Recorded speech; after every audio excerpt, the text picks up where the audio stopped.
We are a gifted country, and we should thank God for that. The population of animals we have in South Sudan is unbelievable. Unbelievable. It is amazing. It is going to attract the whole world to come to South Sudan to see what is going on here. When I arrived here, I stood at the mountain at Bandala and I just overlooked this vast expanse. And knowing that's as far as you can see is all park, there's nothing except a few ranger posts. That is something very special to me.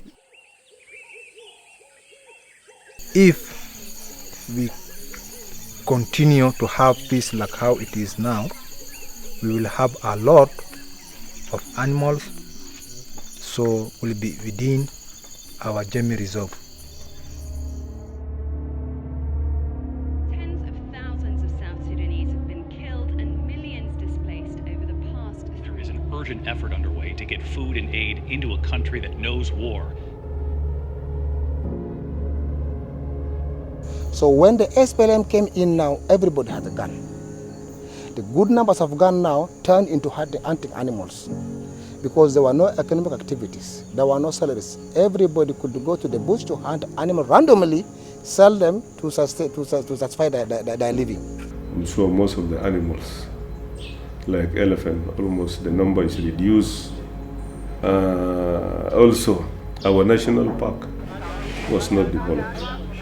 All the 6 national parks, if you go, no headquarters, no nothing, the period of fighting, everything was brought to zero level.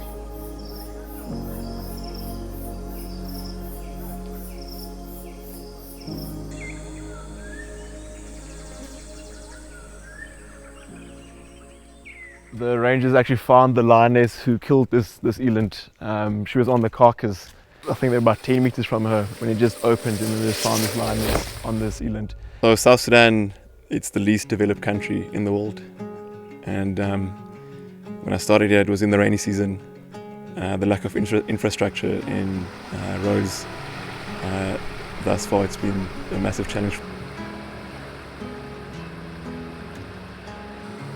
When we started here, there was nothing. It was just a vacant piece of land, which was overrun by poachers and also just local communities just trying to make ends meet.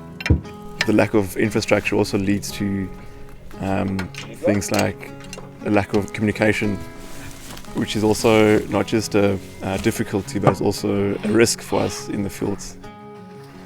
So I managed the Southern National Park program for Fauna Flora. So that entails working together with the South Sudanese Wildlife Services. Within the 3 years now, we've got 4 functioning ranger posts that we support. We've got an office space now. We've got 2 boats that rangers use for transportation and to go on patrol. We've got a road network now over 200 kilometers. South Sudan has vast areas where there isn't human population, where there aren't people living, for a variety of number of reasons. And that really provides an opportunity for vast landscapes to still be under some form of protection. The biodiversity within South Sudan is quite unique in that it falls within a transition zone. It means you get a vast array of different species. You get forest species, savanna species, woodland species, and protecting these species is really important, and the habitats within which they thrive. When I first started here, we had our first camera trap photo of a lion, and then this year when we discovered an additional 8 lions, so we essentially confirmed that we have a breeding population of lions in Southern National Park. So the rangers on a regular basis do hear lions roaring at night. Some of the other exciting species is we also captured on camera trap chimpanzee, which no one expected to find, and for me to have this meeting place of your forest species with your savanna species, it makes it a very interesting combination of a species. We cannot have a successful project without the support of the communities. CWA stands for Community Wildlife Ambassador. Each ranger post got a respective amount of CWAs, that go on patrol with the rangers. They know the area very well, so often they would be leading the rangers and escorting them towards the direction that they want to go. It just gives that connection, that tie to the community, and I think without that we won't be able to have the success that we have in Southern. Asakale ina babanda fo aninga CWA o ana limoni na asakale kini kuruyo ani du na mena lingarano kataka pande agwa pangagu na manga kwabo okuri kibaya igita nya hangbarani ni bigani asakale wasani ko tirane ka andu kunungurole kinza kafu gunde fuye ko pangame kini limungu okuri kibaya tinu kupaye na sangbaraga za chipo pangame andi ko tirani wasana asakale paka kandu gani ngo. There is a role conservation can play in reducing conflict. If we have a conflict between two communities, conservation will act more as a facilitator because we always have meetings that we call the various communities together. And some communities have benefits that they are deriving from conservation. So with this, they will not want to jeopardize those benefits that they are receiving.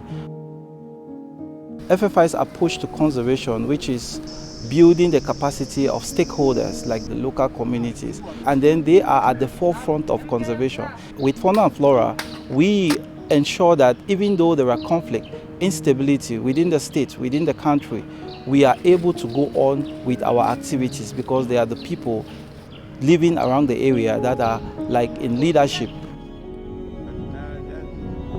FFI are bringing new ideas, new skills, new knowledge, new understanding about wildlife to our community.